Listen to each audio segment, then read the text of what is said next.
اس کے علاوہ آپ کے دیگر کینسر ہاسپٹل جو ابھی تکمیل کے آخری talk about that how you got into that side, اور آئی ایم شیور یہ سیٹسفیکشن کا لیول جو ہے نا اندرونی طور پہ یہ بہت بڑھا دیتی ہوگی یہ چیز. اچھا یہ چیز میں بتاتا ہوں, اور لوگوں کو میں اس لیے بتاؤں کہ آج انہوں نے اپنے بچوں کے اندر یہ انکلکیٹ کرنی ہے اسپرٹ, یہ والدین کرتے ہیں, ہمیں پتہ نہیں چلتا کہ ہمارے اندر ایک بیج کسی نے بو دیا تھا. تو والدین نے سوشل ورک ہمیں پریکٹیکلی کر کے دکھایا, وہ فلنتھراپی کرتے تھے اور ہم اس کو دیکھتے تھے, اور کہتے ہیں نا چلڈرن لرن وٹ دے سی, تو ہم ان کو دیکھتے تھے. سو ایک پیغام تو اندر تھا, اگرچہ کبھی اس کا اظہار نہیں ہوا. پھر جب میوزک کیا بہت سارے پیسے آنا شروع ہو گئے, تو پہلا خواب تھا گاڑی خریدنی ہے, ہونڈا ایکارڈ میں نے لے لی اپنی مرضی کی. دوسرا تھا جہاز لینا ہے اور اس کے لیے پی پی ایل کرنا ہے. پہلے تو والد صاحب سول سروسز میں تھے, اتنے پیسے نہیں ہوتے تھے کہ پرائیویٹ پائلٹ لائسنس کے لیے ہم اتنے گھنٹے فلائنگ کریں, اور پھر جہاز خریدنے کا تو تصور ہی نہیں تھا. تو ذہن میں آیا اب تو اتنے پیسے ہیں, جہاز لوں گا اور پی پی ایل کروں گا, پھر کیا اڑاؤں گا. لیکن انہی دنوں میں میری والدہ کا انتقال ہوا, 96 کی بات ہے, جب میرا یہ پہلا گانا آ چکا تھا اور میں پیسے ویسے کما رہا تھا. تو اس وقت پھر مجھے یہ لگا کہ اب خوشی جیسے نہیں ہے, اب کیا کرنا ہے آگے. تو وہ پھر پیسے جو جہاز والے تھے, سوچا میں ہسپتال بناؤں گا. میں حکومت کے پاس گیا اس وقت کی کہ مجھے زمین کا ٹکڑا دے دیں, میں وہاں ہسپتال بناؤں گا اپنی والدہ کے نام پہ. تو مجھے بڑے چکر لگوائے انہوں نے, نہیں دی. تو پھر مجھے ان پیسوں سے زمین خود خریدنی پڑی. وہ خریدی گئی, ٹرسٹ کے نام ٹرانسفر ہوئی. پھر بھی میں نے لوگوں سے کچھ نہیں مانگا, جو بھی میرے کانسرٹس آتے تھے ان کے پیسے اس ہسپتال پہ لگتا. ایک سٹوری اس کی بن گئی تو پھر میرے لیے مشکل ہو رہا تھا. پھر میں نے اپیل لانچ کی, لوگوں نے, اسکول کے بچوں نے, کالج سب سپورٹ کیا, اور وہ 2 سال کی مدت میں ہاسپٹل بن گیا. اور ابھی تک ماشاءاللہ اس میں تقریباً 4 ملین سے زیادہ مستحق مریضوں کا مفت علاج ہو چکا ہے. یعنی لاکھوں جانیں بچ چکی ہیں. جن لوگوں کو سٹیپٹوکائنیس لگا, یعنی وہ ان سٹیج پہ لگتا ہے کہ بندہ گیا, وہ ڈیفیبریلیٹ لگا, یعنی کہ سانس بند ہو گئی, گیا, ایسے لوگوں کو ہزاروں لاکھوں ہیں جن کی جانیں وہاں. یہ آپ کے علاقے میں, اس ایریا میں بڑے ہسپتالوں میں سے ایک ہسپتال ہے. This is the only hospital in terms of, سمجھ لیں کہ ایسی سروسز جس میں سی ٹی اسکین ہے, اس میں ظاہر ہے بنیادی ہر چیز. ہاں بنیادی ہر چیز. ایک ڈی ایچ کیو ہے جس کی بلڈنگ بہت خوبصورت ہے, مگر وہ وینٹیلیٹر چلانے کے لیے ہم سے ڈاکٹرز مانگتے ہیں. تو اندازہ لگا لیں, ابھی کووڈ آیا تھا تو ان کے پاس ٹوٹل 2 وینٹیلیٹرز تھے, ہمارے پاس 15 تھے. تو انہوں نے پھر, اور 2 بھی ان کو چلانے نہیں آتے تھے. اس میں دیکھیں سیچوریشن لیول مینٹین کرنا آکسیجن کا, آپ بڑا ایک پوری سائنس ایج کے حساب سے, تو اور چونکہ ہمارا میڈیکل کالج بھی ہے تو ظاہر ہے پروفیسر صاحبان وہاں کام کرتے ہیں. So it's a teaching hospital, تو دیر از نو کمپیریزن. اور وہ بھی بعد میں بنا, وہ تو 18 سال میں, ابھی وہ چند سال پہلے اس نے کام. تو ابھی ابرار صاحب یہ بتائیے گا کہ جو آپ کا میڈیکل کالج ہے, اس میں اسٹوڈنٹس پڑھ رہے ہیں فرسٹ ایئر, سیکنڈ ایئر؟ جی الحمدللہ 5th ایئر کے بچے ابھی میرا خیال ایگزام دیں گے اور ڈاکٹرز بنیں گے. ہمارا یہ فرسٹ بیچ ہوگا, اچھا 5 سال پہلے یعنی کہ تقریباً سٹارٹ ہوا. ویسے کیسے خواب ہوتا ہے. اور آپ کو پتہ ہے ہم اپنی تنظیم کے, اس سے میں دیکھ رہا تھا اور ہنس رہا تھا, تقریباً 3.5 کروڑ روپیہ ہر مہینے سیلریز دیتے ہیں اپنے سارے سٹاف کو, ڈاکٹر سے, پروفیسر صاحبان سے لے کے سویپر صاحبان تک, ہم سب کو اتنی بڑی بڑی سیلریز دیتے ہیں. بڑی بڑی سے مراد جتنی بھی دیتے ہیں سیلریز, کہ 3.5 کروڑ کا بجٹ بنتا ہے. سو یہ دیکھیں کہ وہ بچوں کی فیسیں بھی آتی ہیں, اور وہ جو میڈیکل کالج سے ارننگ ہوتی ہے وہ سیدھی ہاسپٹل کے اکاؤنٹ میں جاتی ہے. اور اسی وجہ سے الحمدللہ وہ اتنا سپورٹ ملا کہ اب ہم کینسر ہاسپٹل بھی شروع تو اب آپ تقریباً اب سیلف سفیشینٹ ہو چکے ہیں کافی حد تک. میڈیکل کالج کی ارننگز آتی ہیں, ہسپتال میں جاتی ہیں, پھر یہ کل کو یہی بچے آپ کے ڈاکٹرز بنیں گے, کل یہی ہاؤس جاب کریں گے. یہاں پر سفیشینٹ تو نہیں ہوئے because of the policies of P M D C, اس میں خاصی دشواریاں ہیں. ہاں, لیکن امید ہے کہ شاید آنے والے وقتوں میں ہو جائیں گے. لیکن لوگوں کی سپورٹ کی وجہ سے, جو لوگ زکوٰۃ خیرات عطیات دیتے ہیں, سارا سال علاج ہوتا ہے لوگوں کا مفت. اور جو ہم نے ماڈل یہ رکھا ہے کہ جو آ کے کہہ دیتا ہے کہ میرے پاس پیسے نہیں, اس کا مفت ہو جاتا ہے. اور جو پیسے دینا چاہتا ہے, کوئی زمیندار آ گیا تو وہ تو فری نہیں کرائے گا, علاج کرانا بھی نہیں چاہیے, کیونکہ ہم جو زکوٰۃ کے پیسے ہیں وہ زکوٰۃ کے مستحقین پہ ہی لگاتے ہیں. تو وہ آ کے کہتا ہے کہ میں پیسے دوں گا, تو اگر سیزیرین سیکشن ہے تو سی سیکشن کا نارملی یہاں پہ 1.5-2 لاکھ 3 لاکھ. اور آپ کا کم چارجز ہے وہاں پر؟ اور ہمارے 10,000 ہیں تقریباً, اس سے کوئی 7-8% ٹوٹل بنتے ہیں اس اماؤنٹ کا. تو یہ بڑا بڑے ریزن ہے. تو at least as long as 2 lakh اور کہا 10,000, اور وہ بھی جو لوگ کہہ دیتے ہیں نا کہ ہمارے پاس پیسے نہیں ہے, تو ان کے لیے وہ فری ہے. تو وہ بیسیکلی سبسڈائز اتنا ہے کہ اس کا جو خرچہ ہے وہ ہمیں پہ ڈائریکٹ لوگوں سے لینا پڑتا ہے زکوٰۃ کی صورت میں. سبسڈائز ہے، اسی وجہ سے پھر آپ کو بیلنس آؤٹ کرنا پڑتا ہے. اچھا 2-3 چیزیں مجھے اور بتائیے گا. ایک تو یہ مجھے بتائیے گا کہ آپ جس حلقے سے تھے، سیاست میں آپ نے قدم رکھا، آپ کے اگینسٹ بڑے تگڑے اوپوننٹ تھے اور وہ اس پارٹی کے جو کہ بڑی حد تک بڑی دفعہ حکومت کر چکی تھی اور بڑی حد تک پاورفل بھی تھی. الیکشن لڑنے کا جو پروسیجر ہے اس ملک میں کیونکہ میں بڑی امپورٹنٹ آپ سے چند باتیں پوچھنا چاہوں گا، not as a politician but as a Pakistani, as a person who has been through this experience. تو ہمیں بتا سکتے ہیں وہ بہتر کی کیا کہ ایسے اقبال صاحب کے آپ کھڑے ہوتے ہیں، الیکشن میں لڑتے ہیں، اس کا جو بھی نتیجہ نکلتا ہے، آپ کا پہلا الیکشن کنٹیسٹ آپ نے کیا اس طریقے اس لیول پر جب بڑی ہم لوگ کہہ رہے تھے کہ اب چیزیں چینج ہو رہی ہیں. پاکستان میں آپ بھی ماشاءاللہ ایک ایسی فیملی سے ہیں جو ویل آف پیپل، آئی مین ان اے وے کہ وہ افورڈ کر سکتے تھے تو الیکشن لڑا. پرانے سیاستدان وہی ہوتے ہیں جو چند 1 کروڑ روپے لگاتے ہیں اور الیکشن جیتتے ہیں. یہ پروسیس جو ہے یہ عام آدمی کے لیے ہے یا آپ کو اندر جا کے احساس ہوا کہ it's not what it seems to be, game کچھ اور ہوتی ہے، الیکشن لڑنے کا آرٹ بھی ایک بڑا ایک میٹر کرتا ہے؟ اچھا آپ نے بڑا ڈیفرنٹ کوشچن کیا، میں یہ ایکسپیکٹ نہیں کر رہا تھا. آپ نے ٹوسٹ بھی دیا کوشچن اور اس کا جواب کسی طرف بھی میں لے کے جا سکتا ہوں. اور بڑا دلچسپ کوشچن، اوپن اینڈڈ کیا نا. ہاں 2-3 طرح کی سچویشنز ہوتی ہیں الیکشن لڑنے کے لیے. ایک تو آپ کسی ایسے کینڈیڈیٹ کے خلاف الیکشن لڑ رہے ہوتے ہیں کسی ایسی کانسٹیچوئنسی میں جو شہری کانسٹیچوئنسی، جیسے ایک خیبر پختونخوا ہے تو اس علاقے کے لوگ جو ہے نا ہر گھر میں اپنی بندوق ہے، وہ کسی سے خوف زدہ نہیں ہوتے، وہ نظریاتی بنیادوں پر دیکھتے ہیں کون سی پارٹی کا موقف ٹھیک ہے، یہ بندہ سچ بول رہا ہے ہم اس کو ووٹ دیتے ہیں. ایک مائنڈ سیٹ ہے. ٹھیک. ایک ہم پنجاب کے ان گاؤں ان دیہی علاقوں کے بارے میں سوچتے ہیں، وہ کہتا ہے چودھری بہت مارے گا، ہے اگر اس کو نہ ووٹ دیا نا تو پچھلی دفعہ بھی اس نے میری بچی کا ریپ کیا تھا اور میں خاموش ہو گیا تھا، اس دفعہ نہیں چھوڑے گا یہ. اور یہ ڈراموں کی حد تک یہ خوف ہے، یہ خدا کی حقیقت میں بھی قسم ہے. کھا کے کہہ رہا ہوں میرے پاس ایسے کیسز آئے ہیں، میں نے ان سے کہا ہے کہ آپ شیر بنو، میں آپ کے ساتھ نہیں سر، ایک تو میری عزت کا مسئلہ ہے، دوسرا سر وہ مار دیں گے. انہوں نے جانے سے پہلے یہ کہا تھا کہ دسنا ہی تے دس نہیں پانے، چھڑاں گے نہیں. انہوں نے فلانے کا لڑکا بھی مار دیا تھا. یہ میں آپ کو ایک بات بتا. سو وہ ایک خوف کے عالم میں زندگی گزارتے ہیں اور خوف کے عالم میں ووٹ دیتے ہیں. تو یہ کوئی ووٹ نہیں ہے. حقیقت پوچھیں، کچھ علاقوں میں بات کر رہا ہوں، میں سارے علاقوں کی بات نہیں کر رہا. کچھ پھر دلیر بھی ہوتے ہیں، ان میں سے کھڑے ہو جاتے ہیں. اچھا کچھ پھر بیچارے پیسے لے لیتے ہیں.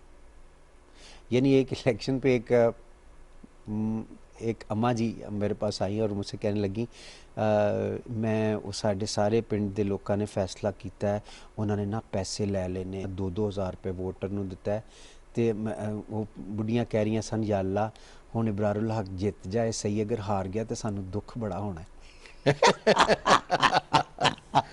تو ایسے لوگ بھی ہیں. 2-2 ہزار روپے میں ووٹ بھی ہو جاتا ہے. یہ جو گھی کے ڈبے پہنچانے آخری ٹائم پہ گلیوں کی مرمت ہو رہی ہے، پائپ بچ رہے ہیں، اپنی جیب سے بھی ہم نے دیکھا. میں نام نہیں لوں گا، بڑے بڑے نام اور جو آپ آتے نے، اور پھر یہ سائنس بھی ہے، اس میں بے ایمانیاں بھی ہیں.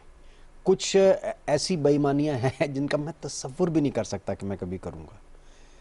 یعنی مجھے یہ کہا گیا، اور میرے بڑے قریبی ساتھی جس نے سیاست میں میری بڑی ہیلپ کی تھی وہ آیا، عبران بھائی رجسٹری مہر لگوا دیو. تو میں سیریسلی سوچنے لگا اچھا یار لگواتا ہوں، میں کس سے کہوں کیا ہوتا ہے رجسٹری مہر، کیسے کہتا ہے رجسٹری مہر. اگلا اس کا جملہ سنے، رجسٹری مہر لگوا دیو، ہر مہینے تہاڈا جڑا ڈیرا ہے نا مفت چلے گا، ڈیرا مفت چلے گا، نالے نا 1-2 لاکھ مہینے کا منوں مل جائے گا. میں نے کہا یہ کیسے؟ میں نے کہا وہ کیسے، ڈیرا کیسے چلے گا؟ کہتا ہے رجسٹری مہر آپ کو پتہ کتنے پیسے کماتے ہیں وہ سر جان دیو، اور ایک پٹواری سر مہینے دا اتنے تنے دیتا ہوں. میں نے کہا او مائی گاڈ.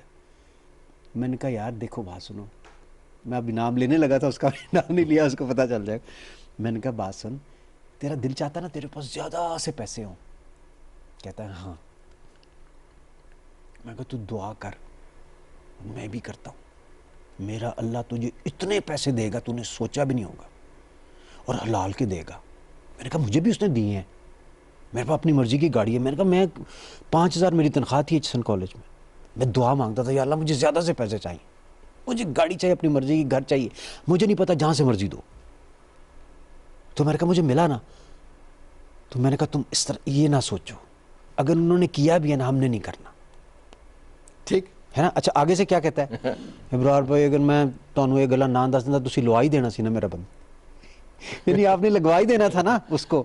اب میں آپ کو کہہ کے پھنس گیا ہوں کہ وہ تو رشوت دے گا فلانا. اچھا یہ مجھے پتہ چلنا شروع ہوا کہ اچھا پہلے کیسے ہوتا تھا, کیا ہوتا تھا, کیا نہیں ہوتا تھا. پھر پتہ چلا کہ یہ اربوں روپیہ کہاں سے آتا ہے, پھر وہ کیسے لگتا ہے واپس دوبارہ الیکشن جیتنے کے لیے, کون کون سے سٹیک ہولڈرز ہیں, کیسے آپ تھانے دار اپنی مرضی کا لگواتے ہیں. تو یہ پوری ایک مشینری ہے جس نے آپریٹ اور کرنا ہے, پھر اس حساب سے تو چونکہ ریزلٹس میرا مخالف جو تھا انٹیریئر منسٹر بھی تھا, تو ظاہر ہے اس کے پنجے اور زیادہ تیز ہو چکے تھے. اس نے جو جیریمنڈرنگ کر کے نئی حلقہ بندی کروائی, تو اس نے وہ والے علاقے اوئے ہوئے سب سے بڑی ڈرائنگ جو وہ کی انہوں نے, کہ وہ حلقہ بندی ایسے کروائی کہ سارے اپنے مرضی کے گاؤں لے کے, اور وہ ایسی جیریمنڈرنگ ہے کہ اس کو اگر آپ کے سامنے رہا تو آپ ہنس پڑیں گے کہ یہ آپ کی اسلام کیسا آباد حلقہ. کی بھی جو ہوئی وہ بھی کچھ ایسی ہوئی, جہاں جو تگڑا تھا اس کو اس طرح ویک کس طرح کیا جاتا ہے کہ جی یہ ان کا حلقہ ہے, فلانی برادری یہاں پر ہے, یہ ہماری سپورٹ. تو یہ ساری ٹرکس آف دی ٹریڈ ہے نا جی.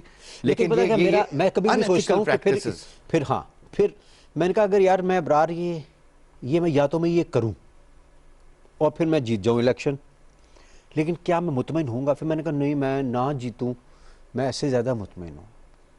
آپ نے فیصلہ کرنا ہوتا ہے نا سب سے پہلے اندر فیصلہ خود کرنا کو ہے مطمئن کہ کرنا, بے ایمانی بالکل کر ٹھیک. کے آپ نے ایم این اے بننا ہے یا ایماندار طور پہ آپ نے ہارنا ہے. اب کئی لوگ کہتے ہیں نہیں گھیگ ٹیڑھی انگلش نہیں نکلے گا فلانا ہے, تو ایسے کوئی بات نہیں. میں نے کہا میں عوام کے سدھرنے کا اور ان کے ٹھیک ہونے کا انتظار کروں گا. ٹائم لگتا ہے جی, ایک پروسیس ہے, ایک سلسلہ ہے, اور یہ آپ چند ایک سالوں میں نہیں چینج کر سکتے, اس کو دہائیاں لگتی ہیں, اور کنسسٹنٹ ہوم ورک. اور شہری علاقہ جو کہ کسی کے زیر تسلط اتنا نہیں ہوتا, وہ اکثر جو ہے وہ آپ یہ سمجھتے ہیں کہ دو تین چیزیں, کیونکہ میں آپ سے آپ کے پورٹ فولیو کے حوالے سے سیکنڈ سیگمنٹ میں بات کروں گا, لیکن تھوڑا سا میں چاہتا ہوں کہ پہلے آپ کس پوائنٹ سے دیکھیں. آپ ایک ینگ سٹار تھے, ہیں بلکہ پاکستان میں آپ کے ایک نام, لوگ آپ کو people use to look up to, universities, colleges, youth کی بڑی فالوئنگ تھی آپ کی, اور ہے بھی. اس ملک پہ میں آج بھی اپنے پروڈیوسر سے بات کر رہا تھا کہ یار بندہ باہر نکلتا ہے روڈ پہ, کہیں پہ بھی آپ صرف ایج وائز ان کو جج کرنا شروع کریں تو آپ کو واقعی لگے گا کہ 60-70% ینگسٹرز ہی نظر آ رہے ہیں آپ کو, بچے حالانکہ ابھی آپ کو نظر نہیں آ رہے, میجورٹی.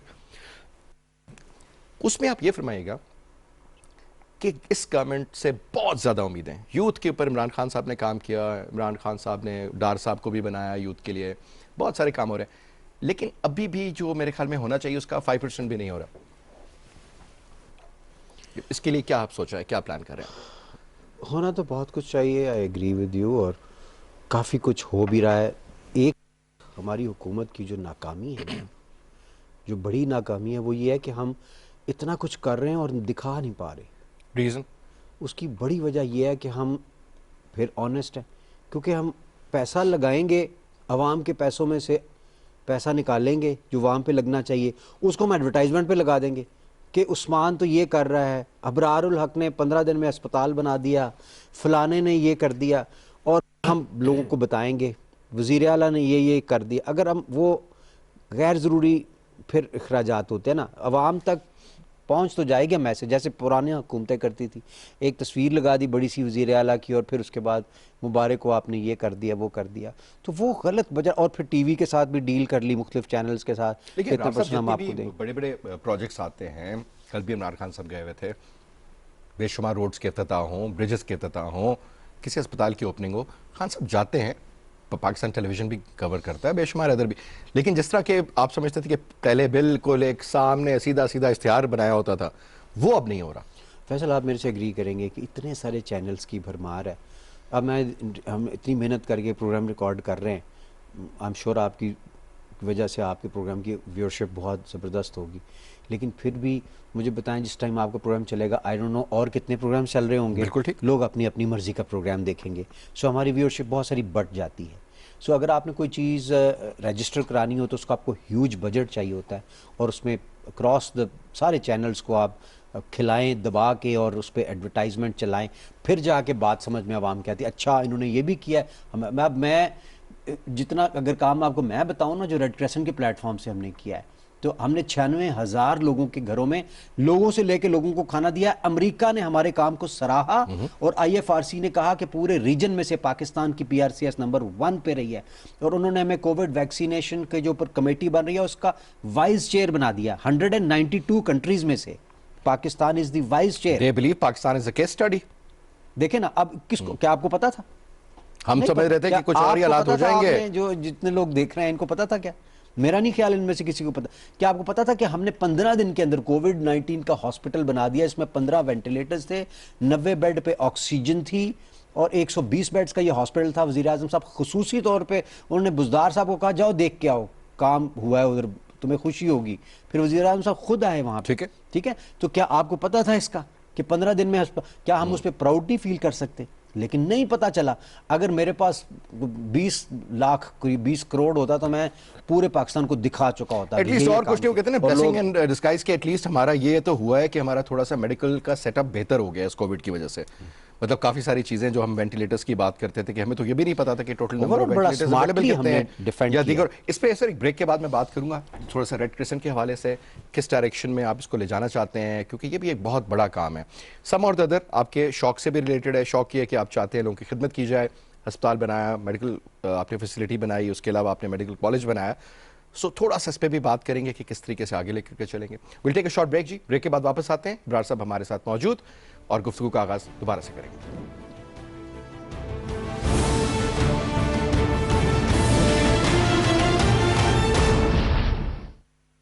حق سچ کی بالادستی کے صحافتی دعوے بہت, لیکن میرا آپ سے ایک ہی بات ہے, صحافت اور سیاست کی انتہا پسندی سے پاک, تعمیری تنقید, بے باک تزیین. 3 دہائیوں کے صحافتی سفر میں رہا یہی میرا اصول, یہی ہے میرا دستور. شاہراہ دستور دیکھیے ہر جمعہ سے اتوار رات 8:05 پر صرف پی ٹی وی نیوز پر.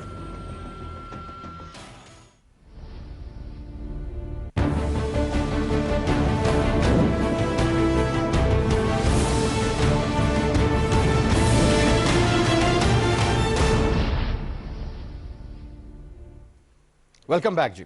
ابراہیم صاحب اب تھوڑی سی بات کریں ہم لوگ ہلال احمر پاکستان کے حوالے سے. فرسٹ آف آل 2-3 چیزیں. ایک یہ کہ یہ جو آپ کو پورٹ فولیو دیا گیا یہ بڑا امپورٹنٹ تھا, ذمہ داری کا بھی اس میں کام تھا, اور اس میں آپ کی جو ویژن ہے, مطلب how do you see this, where do you want to take it now from here, جہاں سے ملا obviously آپ چاہتے ہیں اس کو بہتر کریں اور ایکسپینڈ کریں اور اس کو میننگ فل بنائیں. فیصل صاحب, I want to make it one of the biggest organization of Pakistan, a humanitarian organization of Pakistan, with the capacity of raising funds from within. ٹھیک, ہم لوگ 98% باہر سے فنڈز لیتے ہیں, 2% پاکستان دیتا ہے. باہر سے کہاں سے آتے ہیں 98%؟ ان کی ایک IFRC ہے, international federation for Red Cross, ٹھیک, جو 194 ممالک پہ مشتمل ہے. ٹھیک, وہ آپس میں پول کرتے ہیں. پھر ADB بھی سپورٹ کر دیتا ہے. مختلف پینڈیمکس آتی ہیں یا ڈیزاسٹرز آتے ہیں, اس کے لیے فنڈز آتے ہیں, اور جو بھی ملک جو اس کا شکار ہوتا ہے اس میں زیادہ فنڈز آتے ہیں. اس طرح سے ان کے پروجیکٹس چل رہے ہوتے ہیں, امیونائزیشن کے حوالے سے, یوتھ اینڈ والنٹیئرس کے حوالے سے, ہیلتھ سروس کے حوالے سے, بلڈ کے حوالے سے, RFL ریسٹورنگ فیملی, ڈائیورسفائڈ اس کا اس میں ایک ہیوج پوٹینشیل ہے, ٹھیک, اور اس کو بہت بڑا ادارہ بنایا جا سکتا ہے. لیکن اس کے لیے ہمیں نا محنت کرنی ہوگی اور زیادہ. ابھی ٹو اسٹارٹ ود, میں نے ایک کتاب پڑھی تھی, آپ نے بھی پڑھی ہوگی, 90 days, فرسٹ 90 days. اس میں یہ تھا کہ آپ نے اگر کوئی نئی آرگنائزیشن جوائن کی ہے ایز اے CEO, یا آپ ملک کے پرائم منسٹر بنے ہو, یا کوئی بھی ادارہ آپ کو ملا ہے, اس میں آپ نے اپنی سکسیس بیسکلی فرسٹ 90 days میں کنفرم ہو جانی چاہیے. اس میں اپنی ڈائریکشن درست کر لیتے ہیں, اس میں کچھ کوئک ونز کرتے ہیں, کچھ پیغامات لوگوں تک پہنچا دیتے ہیں, اور اس کے بعد you start building on those lines, جس میں آپ پہلے 90 دن کے اندر کام کرتے ہیں. اس ادارے کو بنے ہوئے, مجھے اس ادارے کو جوائن کیے ہوئے, یہ تو بنا تھا بائی دا وے, یہ ایک آکسیلری ٹو دا گورنمنٹ کے طور پہ کام کرتا ہے. It came into being through an act of parliament in 1920, بعد میں ریوائز 1970. 100 سال ہو گئے ہیں زیادہ. ہاں, اور بالکل. اور Quaid Azam Muhammad Ali Jinnah was the first president of PRCS, Pakistan red crescent society, یا ہلال احمر پاکستان. کسی زمانے میں بڑا فعال ہوتا تھا, اور it was a household name. لیکن ابھی آپ نے بھی اور میں نے بھی دیکھا کہ بہت ساری گرد کے نیچے تھا کہ لوگوں کو زیادہ پتہ نہیں تھا. پچھلے 6-7 مہینے میں جب سے یہ مجھے ملا ادارہ، تو میں نے بھی ایک پلان ڈیوائز کیا کہ میں اگلے 90 دنوں میں کیا کروں گا اور میرا ویژن کیا ہے. اس میں چند چیزیں یہ تھی کہ میں کچھ ایسے فلیگ شپ پروگرام شروع کروں جو سب سے پہلے تو ریکگنائز ہوں، ٹھیک ہے، عوام کی نظر میں یہ ادارہ سامنے آئے، اور اس کے بعد میرا ایمان ہے جب آپ کام کرتے ہیں تو سپورٹ اللہ دیتا ہے آپ کو، بین الاقوامی ادارے دیتے ہیں، اندر سے سپورٹ ملا. اس ادارے کے اندر کوئی جو ریسورس موبیلائزیشن کا ڈپارٹمنٹ نہیں تھا، میں نے آتے ہی ریسورس موبیلائزیشن کا ڈپارٹمنٹ بنایا. کیوں نہیں تھا؟ کہ ہم باہر سے پیسے آ جاتے ہیں، بس کسی نے کام نہیں کیا. جیسے وہ بنا، ہم نے 2 مہینے کے اندر 18 crore which is not bad to start with. وہ 2 مہینے کے اندر، کیونکہ مجھے یہ کہا گیا تھا سر یہ پیسے چلے جائیں گے، 1.5 لاکھ روپے ہم اس کو مہینے کا دیں گے اور یہ ڈپارٹمنٹ بنے گا 2 لاکھ، اس کا سال کا اتنا بن جائے گا. تو بڑی اماؤنٹ کر کے مجھے، ٹھیک ہے، میں نے کہا سال کا اتنا بنے گا، اب دیکھیں تو صحیح نا کرتے کیا ہیں. ہم نے بھی تو فنڈ ریزنگ کی ہوئی ہے، اللہ کا شکر ہے، ایک اللہ بیک گراؤنڈ تو تھا اس چیز کو، اور ہم سمجھتے تھے. مانگتے ہیں لوگوں سے، سپورٹ کرتے ہیں. تو ایک وہ ڈپارٹمنٹ ہم نے بنایا. پھر ہم نے 2-3 بڑے زبردست انیشیٹوز لیے. انفارچونیٹلی بیچ میں آ گیا کووڈ-19 ٹھیک، آتے ہی. اچھا وہ آیا تو ہم نے کہا یہ بھی ایک اپرچونٹی ہے، let's take it as an opportunity. 15 دنوں میں ہسپتال بن گیا. یہ کہاں پہ ہسپتال بنایا آپ نے؟ یہ راولپنڈی 5th روڈ پہ. اچھا ٹھیک ہے، 120 بستروں کا ہسپتال، ٹھیک، 90 بیڈز پہ آکسیجن، 15 وینٹیلیٹر. دنیا پریشان حیران، ممکنات میں ناممکنات میں سزا. یہ کیسے بن گیا؟ ایک محافظ فورس بنی، کوآرڈینیٹرز لگے پورے پاکستان کے اندر. ہماری 96,000 گھروں میں ہم نے لوگوں سے لے کے لوگوں کو فوڈ دیا، اور اس میں جو باقی فوڈ آئٹم سے وہ الگ آئے. ہمارے کام کو دیکھتے یہ جو ہوئے پرائم منسٹر کی ٹائیگر فورس تھی وہ بھی اس میں شامل تھی یا وہ ایک الگ چیپٹر ہے؟ وہ الگ چیپٹر ہے. ٹھیک، لوگوں نے سپورٹ کرنا شروع کر دیا مزید ہمیں کہ یار تو بڑا اچھا کام کر رہے ہیں. سو IFRC کی طرف سے انپریسیڈنٹڈ فنڈنگ ہمیں اس دور میں ملی. کیوں؟ کیونکہ ہم نے یہ فلیگ شپس پروگرام شروع کر دیے تھے. سو وہ فرسٹ 90 ڈیز میں اگر آپ پرفارمنس دیکھیں نا تو آپ کو اندازہ ہو جائے گا کہ ہم نے اپنا قبلہ کس طرح درست کیا ہے. اور جو انٹرنل چیزیں ہم نے درست کی ہیں، جس میں آڈٹ تھی، جس میں کنسالیڈیٹڈ آڈٹ رپورٹ کی جانب جس ایک پیش قدمی تھی، جس میں ایک ہم نے جو کانسٹیٹیوشنل چینجز لے کے آنی تھی، اس حوالے سے جو پیش رفت تھی جو کسی کو نظر نہیں آتی مگر وہ ہوتی بہت ضروری ہے. انٹرنل جو اس کی چینجز تھی، ٹھیک، وہ اس کا فائدہ شاید کسی اور کو ملے گا، مگر وہ میں کروں گا. پودا تو لگا دیا نا. وہ ضروری ہے، لوگ وہ کرتے نہیں کیونکہ اس کا تو اگلے چیئرمین کو فائدہ ملے گا. میں تو یہ کروں جو نظر آ جائے. نہیں، صرف وہ نہیں، وہ کام جو بنیادیں بڑی کرنے کے لیے ہوتا ہے وہ ضروری تھا. سو اس طرح اس کو جس طرح اپنی اولاد کو نرچر کرتے ہیں، میں اللہ کا شکر ہے اس سے نہ تو میری کوئی تنخواہ ہے، نہ میں ان کی گاڑی یوز کرتا ہوں. بائی دا وے میرے پاس فلیگ کار ہے اور آگے پروٹوکول والی گاڑی بھی ہے. آپ نے مجھے کبھی نہیں دیکھا ہوگا اور انشاءاللہ کبھی نہیں دیکھیں گے. پریزیڈنٹ ہاؤس جب مجھے جانا ہوتا ہے تو مجبوری ہوتی ہے، میں اس پہ جاتا ہوں کیونکہ میرے باس پریزیڈنٹ آف پاکستان ہے. اس کے علاوہ میں وہ یوز نہیں کرتا. لاہور سے آتا ہوں اپنی گاڑی پہ، ابھی میں ادھر اپنی گاڑی پہ آیا ہوں، اپنی گاڑی سے واپس جاؤں گا. پیٹرول میرا اپنا استعمال ہوتا ہے. کیوں؟ میں اپنی آرگنائزیشن کے لوگوں کو صرف یہ کہتا ہوں کہ میں سارا کچھ دے رہا ہوں اس لیے کہ میں ایک فیل کروں کہ I am giving some thing.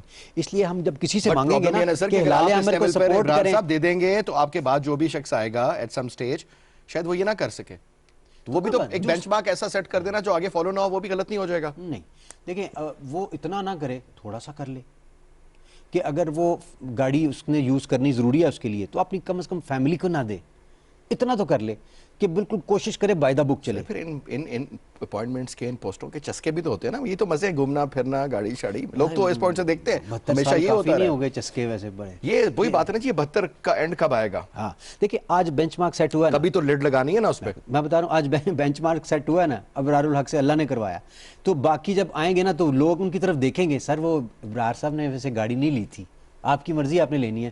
تو ایک دفعہ سوچے گا ضرور، پھر وہ کہے گا یار ابرار صاحب کے پاس بڑے پیسے تھے میرے پاس نہیں ہے، تو چلو کوئی بات نہیں، لے لے گا. لیکن وہ کچھ اور پریویلیج پرکس لینے سے پہلے سوچے گا کہ یار نہیں چلو یہ نہیں کرتے. پھر کچھ تو سوچے گا نا، تو کم از کم اس طرف پیش قدمی ہوگی. اور وائی ناٹ، ایسے لوگ ہیں. میں کہتا ہوں اللہ نے دیا ہوتا ہے رزق، کوئی نہیں مرتا اپنے پلے سے پیٹرول لگانے سے. میری بیگم ویسے مجھے کہتی ہے آپ عجیب آدمی ہیں، آپ گاڑی آپ کو سائنڈ ہے، آپ ہفتے کے 40,000 روپے لگا کے آ جاتے ہیں ادھر. میں نے کہا ہیں ہم ویسے بھی کہیں نہ کہیں اللہ کے نام پہ چل رہے ہوتے ہیں. تو یہ اس ادارے کو بھی، کیونکہ آپ کو سیٹسفیکشن فیل ہو، آپ لوگوں سے کہہ سکتا ہوں کہ خبردار اگر کسی نے کوئی اس طرح کا حرکت کی تو میں خود لگا رہا ہوں. مینجمنٹ جو ہے آپ کی اس کی جو آپ کی ہلال احمر پاکستان کی مینجمنٹ کے حوالے سے, کیونکہ different obviously if you are the head, تو آپ نے اس کو اپنے حساب سے پلان آؤٹ بھی کیا ہوگا کہ یار مجھے یہ بندہ ادھر چاہیے, یہ بندہ ادھر چاہیے, ٹاپ مینجمنٹ میں یہ لوگ چاہیے, ایک سسٹم آپ پلان آؤٹ کرتے ہو پھر آپ ڈیلیور کرتے ہو. اس حوالے سے کیا کیا چینجز لائے ہیں آپ, کوئی انسٹیٹیوشنل چینجز آئے ہیں؟ آپ نے بڑا اچھا سوال کیا. دیکھیں ایک کچھ چیزیں میں نے محسوس کی تھیں آ کے کہ ٹرانسپیرنسی بہت امپورٹنٹ چیز ہوتی ہے کسی بھی ادارے میں. پہلے یہ ہوتا تھا, جیسے ایک میں آپ کو بتاتا ہوں کہ باہر سے فوڈ آئٹمز آ گئے, یہ کیش آ گیا کہ 50,000 ہزار روپے کیش بانٹنے ہیں. یہ جو ایولانش آئی تھی یا جو سیلاب آیا تھا یا یہ جو پینڈیمک آئی تھی اس میں لوگوں کو 50,000 ہزار بانٹنا. تو اب وہ NHQ یعنی نیشنل ہیڈ کوارٹر نے پروونشل برانچ کو کہا کہ آپ نے یہ پیسے بانٹنے ہیں. ٹھیک ہے. پروونشل برانچ نے آگے 2 اپنے لڑکوں کی ڈیوٹی لگا دی جن کی 18,000 ہزار روپے تنخواہ ہے کہ آپ آئیڈینٹیفائی کر کے لائیں وہ لوگ کون کون حقدار ہے, کون کون حقدار ہے. ٹھیک. اب اس کی 18,000 روپے تنخواہ ہے, بانٹنے اس نے 50,000 ہزار روپے ہیں. تو اس کے ایمان کو امتحان میں ڈالنے والی بات ہے نا. وہ کہے گا یار میں اپنے بھائی کو نہ دے لوں, ہم بھی تو غریب ہیں, فلانے رشتہ میرا دار کو کزن بھی تو فلانے, غریب ہے. ٹھیک. تو وہ پھر آ جا کے نا کوشش کرے گا سارے اپنے ہی. مجھے کوئی اعتراض نہیں ہے اگر کوئی غریب ہے تو کوئی دے بھی دیتا ہے ایک آدھ کو, مجھے کوئی اعتراض نہیں. لیکن صرف یہی تو نہ ہو. لیکن سر اب بے نظیر سپورٹ فنڈ جو تھا, ہماری بات ہوئی ان کی جب اس پورے سلسلے میں جناب پتہ چلا کہ کتنے لاکھ لوگ وہ تھے جو کہ یا تو رشتہ دار تھے اور ایون جو فالس ناموں پہ جا رہے تھے اور جو ایون 16 گریڈ 15 گریڈ 17 گریڈ کے افسروں کو بھی لگا ہوا تھا سلسلہ. چلیے میں آپ کو عرض کروں, اب بتائیں نا, تو یہ تو ظلم ہے نا جی. دیکھیں اب وہ اپنوں کو بانٹ لے گا خدا نہ خواستہ, تو اکیلا بندہ کو بانٹنے کی اب میں نے اجازت نہیں دی. اس کے اوپر میں نے یہ کہا کہ دیکھیں آپ 4 ٹیئر فارمولا چلائیں گے. ہمارا ایک محافظ کوارڈینیٹر ہوگا جو کوارڈینیٹ کرائے گا 4 ٹیئرز میں. ڈپٹی کمشنر اس لسٹ کو ویٹ کرے گا کہ یہ کیا درست لوگ ہیں سارے جن کو کیش جا رہا ہے یا جن کو یہ کھانا جا رہا ہے. اس میں کمپلیکیشنز نہیں ہو جائیں گی بہت ساری؟ میں آپ کو بتاتا ہوں نا, ایسی کمپلیکیشن لوگ بڑے پریشان ہو گئے وہ. اچھا اور آج ایک اخبار میں خبر بھی انہوں نے لگوائی ہے, یہ کوارڈینیٹرز کیوں لگا دیے گئے ہیں, یہ پولیٹیکل تعیناتی ہے, یہ زیادتی ہے, یہ اندر سے کچھ اور بات ہے. بات یہ اندر سے کیا بات ہے, اور ہم بتائیں نا. بات یہ ہے کہ پہلے تو ہمارے لوگ جا کے ہم بانٹ لیا کرتے تھے سے, اب یہ کہتے ہیں کہ ڈی سی سے پوچھو. اب یہ کہتا ہے کہ لوکل ایک سٹیک ہولڈر جو ہم ایمیننٹ پرسنالٹی ہے اس کو بھی رابطے میں رکھو, اور پروونشل برانچ بھی کام کرے گی, اور پھر ایک کوارڈینیٹر ہوگا. تو 4 لوگ جب ہوں گے تو کرپشن نہیں ہو سکے. اور یہ بالکل گراس روٹ لیول پر آپ نے یہ کام کیا جناب. اب یہ میں نے پورے ڈسٹرکٹس کے اندر یہ کہا, میں نے کہا چلو ہر جگہ ہمارا کوارڈینیٹرز نہیں ہے, کم از کم 2 ٹیئرز تو ہو نا, کہ ایک آپ کی لوکل برانچ ہے یا پروونشل برانچ ہے تو ایک ڈپٹی کمشنر کو آن بورڈ لے لو, تاکہ آپ نے لسٹ بنائی ہے, آپ ڈپٹی کمشنر سے کہو کہ یار ویریفائی کر دو کہ لوگ درست ہیں یا نہیں. اب اس میں کیا مذائقہ ہونا چاہیے؟ اب اس پہ تکلیف جاری ہے کہ یہ کیوں ہم سے یہ کہا جا رہا ہے. پہلے تو ہم کیا کرتے یہ ود ان دی آرگنائزیشن, یہ this is unfortunately within the organization, کوئی پروونس اس میں ہے. اولڈ پریکٹسز کو آپ ایک دم نہیں بدل سکتے. میں بدل سکتے ہیں, ہمیں بدلنا چاہیے, یوں بدلیں گے انشاءاللہ, نہیں تو ہمیں بدل دیں. کانسیپٹ تھا نا, کھاتے ہیں تو لگاتے بھی تو ہیں. ہاں غلط کانسیپٹ. تو بالکل ہی آپ بند کر دیں کھانا, اور لگانا تو 100% پھر نہیں ہوگا نا. نہیں سر نہیں, غریب آدمی کو اس کا حق کب ملے گا مجھے بتائیں نا. مطلب جس کا حق بنتا ہے اس کو آپ دے نہیں رہے, رشتہ داروں کو کوئی تو ہوگا نا جو اس پہ وہ کرے گا. ایک چیز تو یہ ہوگا, میرے ہوتے نہیں ہوگا, اور ابھی آڈٹس بھی ہوں گے اور بڑے ڈیٹیلڈ میں ہوں گے, اور انشاءاللہ سارے کچے چٹے. اور یہ ایسے ہی نہیں کی گئی, یہ جو پورا سیٹ اپ بنایا گیا ہے یہ کچھ آبزرویشنز رکھی گئی, پہلے دی گئی, پھر اس کے اوپر تحقیق کرائی گئی, اس کے ثبوت اکٹھے کیے گئے. ابراہیم صاحب آپ کے, ہاں جی, اس کے بعد یہ میں نے 4 ٹیئر فارمولا دیا ہے. اب اس کو کوئی نام آنے تو مجھے بتائیں, جتنی مرضی خبریں لگوا لیں اور جتنا مرضی روک لیں. یہ آپ کے اوپر بھی تو کوئی نہ کوئی واچ ڈاگ ہوگا جو آپ کے پورے کے پورے ادارے کو مانیٹر کرے. اس طرح کہتے ہیں جی یہ ساؤتھ ایسٹ ایشیا یا ساؤتھ ایشیا یا Middle East for that matter, ان کا کوئی نہ کوئی تو اوپر بھی تو ہے. IFRC کے ریپرزنٹیٹیوز ہوتے ہیں, ٹھیک ہے, جو یہیں پہ ہوتے ہیں, ان کے نمائندگان, مختلف ڈونرز کے نمائندے ہوتے ہیں, وہ بھی ساتھ ہوتے ہیں. اور آج دلچسپ بات ہے کیونکہ ان کو اچھی طرح سے پتہ ہے کہ میں نے پریکٹس جو یہ رکھی ہے اس کا مقصد جو ہے یہ کریڈیبلٹی کو ٹرانسپیرنسی کو انشور کرنا ہے.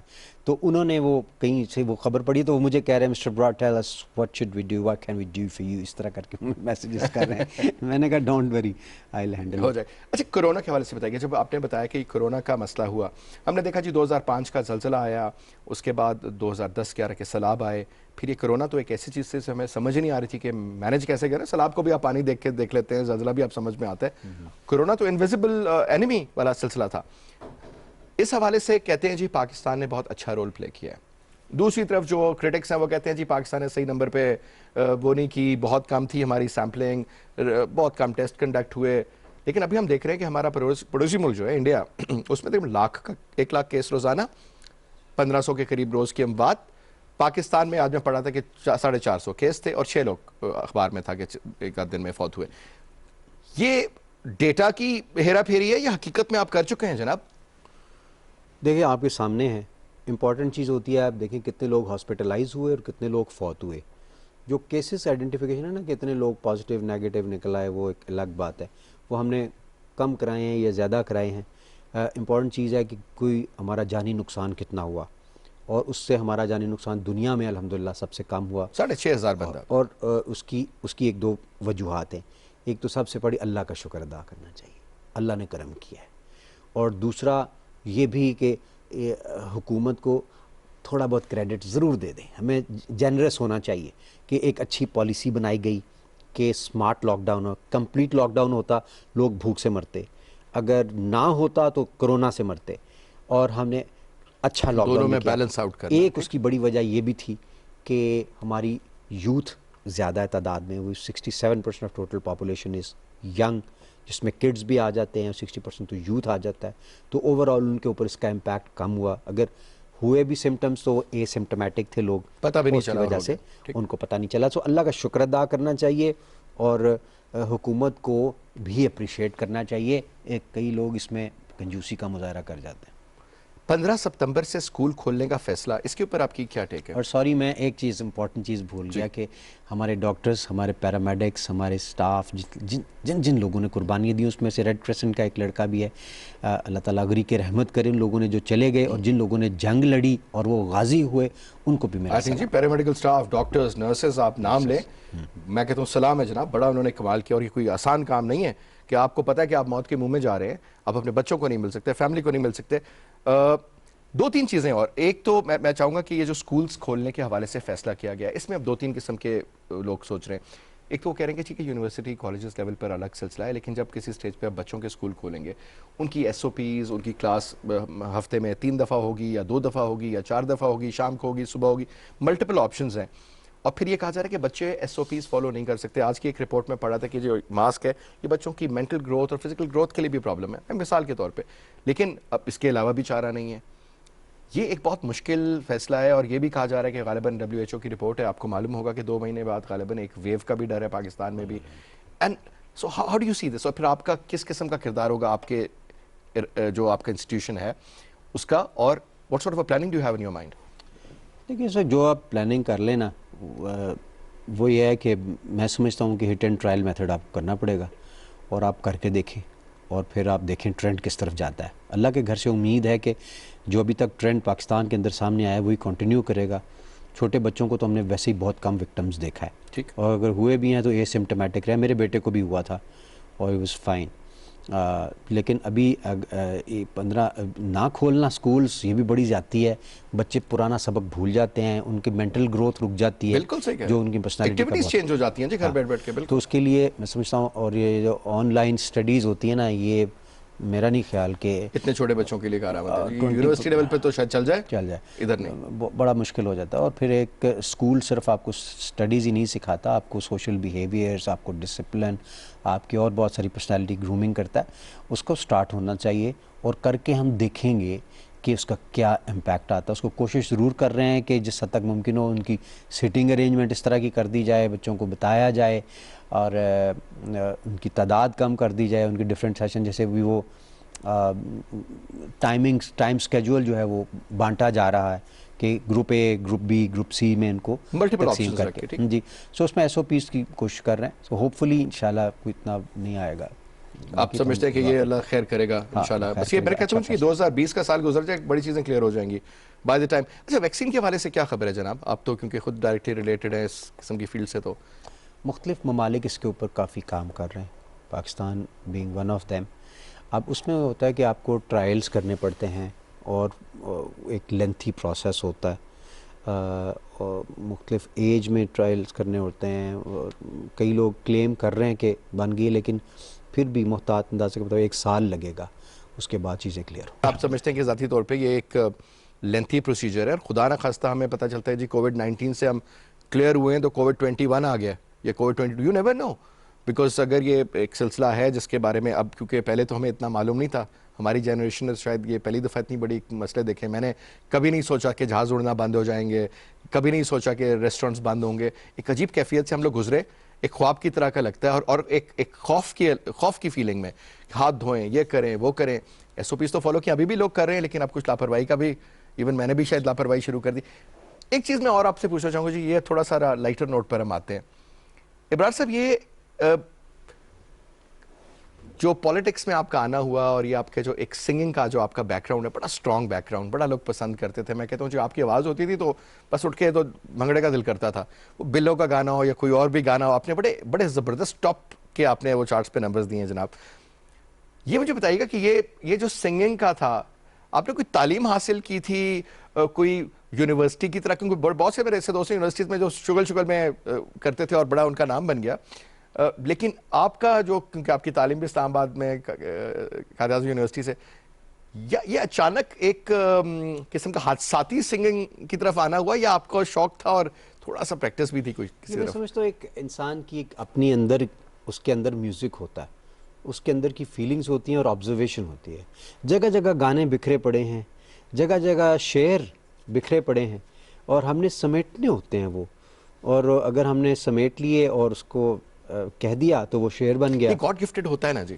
اب بالکل ہوتا ہے. اب دیکھیں نا, اب میں نے, ہر بندہ سنگر نہیں بن سکتا. مجھے بڑا شوق تھا جی, نہیں بن سکا. ہم لوگ کارڈز کھیل رہے تھے بیٹھے, تو جب بھی میں جیتتا تھا تو میں کرتا تھا ہل ہے, تو ادھر ہی بیٹھے بیٹھے پریتوں میں نویا کر لے ہل ہے, وہاں سے شروع. تو اس کے اندر ایک گانا تھا جو مجھے پتہ ہی نہیں تھا, وہ نکل آیا. اسی طرح اور بے شمار میرے جو گانے ہیں, آئی ایم شیور بہت سارے لوگ پوئٹری بھی اس طرح کرتے ہوں گے, میں بھی اس طرح کرتا ہوں. آپ نے قائد اعظم یونیورسٹی کی بات کی, راشد حسن رانا صاحب ہمارے استاد تھے, ایک دفعہ کہنے لگے جدو کڈیا جلوس غریباں تے شہر چتاڑی لگ گئی. Section 144 of criminal procedure code, تو ہم قانون میں بھی پڑھتے تھے, تو ہم بڑا ہنسے. وہ بات کہیں سٹک ہو گئی ذہن میں. اب اس نے پھر کتی مرے فقیر دی جیڑی چوں چوں نت کرے, یہ حجرہ شاہ مقیم دی ایک جھٹی عرض کرے, وہاں سے سنا. سو وہ نالج وہ ملا کے ایک چیز بنانا, کلرز کو جوڑنا, یہ ایک اللہ کی طرف سے ایک آرٹ ہوتا ہے. اور میں ایک اور چیز بتاؤں, بہت سارے لوگ اس امپریشن میں ہوتے ہیں کہ ہم کریٹیو نہیں ہیں. آپ کو میں ایک دلچسپ بات بتاؤں, تقریباً سارے لوگ ایک جتنے ٹیلنٹڈ اور کریٹیو ہوتے ہیں, اور ان کو پتہ ہی نہیں ہوتا کہ وہ کریٹیو ہے. خود کو انہوں نے کبھی ٹرائی ڈھونڈنا پڑتا ہے. ہاں, انہوں نے اپنے آپ کو ایکسپلور ہی نہیں کیا ہوتا. اگر وہ اپنے آپ کو ایکسپلور کریں اور ٹرائی کریں, بہت سارے لوگ شائع ہو جاتے ہیں, چپ کر جاتے ہیں, اندر کی چیز اندر رکھ لیتے ہیں. میرے سے زیادہ کریٹیو لوگ بیٹھے ہوں گے یہاں پہ, تو وہ ٹیلنٹڈ ہوتے ہیں لیکن ان کو ایکسپریس نہیں کرتے, اس لیے وہ اندر ہی رہ جاتا ہے. سو یہ میرا پیغام ہے سب لوگوں کے لیے کہ آپ سب لوگوں میں اللہ نے ایک خاص عنایت کی ہوئی ہے جس کا آپ کو خود بھی نہیں پتا. آپ سارے کریٹیو ہیں, اور ہماری کریٹیوٹی 19-20 کا فرق ہوگا کسی میں. کسی کی پالش ہو گئی ہے بار بار کر کے, اور کسی کو ابھی پتہ ہی نہیں ہے, ایکسپلور اس نے کرنی ہے. سو آپ اس پہ ایکسپلور کریں گے نا, اس پہ کبھی کام ہی نہیں کیا ہوگا آپ نے. میں اگر میوزک پہ کام نہ کرتا تو آج میں کہیں پڑھا رہا ہوتا نا, میں تو تھوڑا سا کام کر لیا. دیکھیں نا جی, پڑھانا, میوزک, سیاست, سوشل ورک, بڑی ڈفرینٹ سی کامبوز ہیں, اور یہ سب کے اندر ہوتی ہے. آئی ایم شیور دنیا بھری پڑی ہوگی, ہمت نہیں کی کسی نے, سوچا نہیں اس طرف, یا کسی کو کوئی بیچارہ کسی ایک, وہ جو کہتے ہیں نا کسی کام میں لگا ہوگا کہ میں نے اتنے پیسے لینے ہیں, گھر لے کے جانے ہیں, امی کی دوائی فلانا, بیچارے یہ بھی تو لوگوں کے مسائل ہوتے ہیں جس کی وجہ سے اپنے آپ کو ایکسپلور نہیں کر پا رہے ہوتے. تو اکانومی اللہ کرے ہماری بہتر ہو, اور لوگوں کا ٹیلنٹ نکھر کے سامنے آئے. میں تو کہتا ہوں کہ ایک جو اوور آل ڈپریشن ہوتا ہے نا وہ لوگوں کے فنکاروں کے ہر چیز پہ اثر انداز ہوتا ہے جی. ایک زمانے میں دیکھیں نا اب اچھا شاعر, بڑے بڑے نام تھے پہلے, بڑے سنگر, بڑے لکھنے والے, بڑے میوزیشنز فار دیٹ میٹر. ہماری کلاسیکل موسیقی میں بڑے بڑے نام تھے, اب کم رہ رہے ہیں. آہستہ آہستہ وہ چیز روشن کی طرف جا رہی ہے. میرے خیال میں وہ آپ والی بات کہ خود کو تھوڑا سا ایکسپلور کرنا چاہیے کہ میرے اندر ایسا کیا ہے جو بیسٹ ہو سکتا ہے, باقیوں سے بہتر ہو سکتا ہے. اگر میں ایک کام کر رہا ہوں اور 10 سال سے کر رہا ہوں اور میڈیوکر لیول پر ہی ہوں تو ہو سکتا ہے کہ اور چیز ہے جس کو میں 5 سال کرتا 10 سال کے بجائے تو میں شاید ڈبل گین کر چکا ہوتا. I think it's very important to بڑی گیٹ اچھی ٹو نو بات یورسیلف. کیا ہے کہ real leader is not the one who produces followers, real leader is the one who produces more leaders. ٹھیک ہے, تو میں یہ آپ کو چیز بتاؤں کہ آپ سارے لیڈر بن سکتے ہیں. جسٹ آسک یور سیلف, اس کے اوپر سوچنا تو شروع کریں. پتہ نہیں اللہ نے آپ کو کتنا بڑا ٹیلنٹ دیا اور آپ نے اس کے اوپر کپڑا ڈال کے اس کو ہمیشہ کے اور لیے دنیا میں دیکھیں جی, جب بھی آپ بڑی سکسیس سٹوریز کو آپ ان کے بارے میں پڑھیں گے, انڈیویجولز کے بارے میں, وہ بڑے عام لیول سے اٹھے ہوئے ہیں اور ایک نہیں بے شمار نام. بٹ کیونکہ وقت ہمارا اختتام کو پہنچتا ہے, ابرار صاحب بہت بہت شکریہ ونس اگین جی, آپ آئے ہمارے پروگرام میں اور انشاءاللہ آپ سے رہے گا تعلق اسی حوالے سے. اس کے ساتھ ہی جی ہمارا آج کا پروگرام رجستہ اختتام کو پہنچتا ہے. انشاءاللہ اگلے ہفتے نئے مہمان کے ساتھ اسی سیٹ پہ دوبارہ حاضر ہوں گے. تب تک کے لیے اجازت دیجیے. خدا حافظ.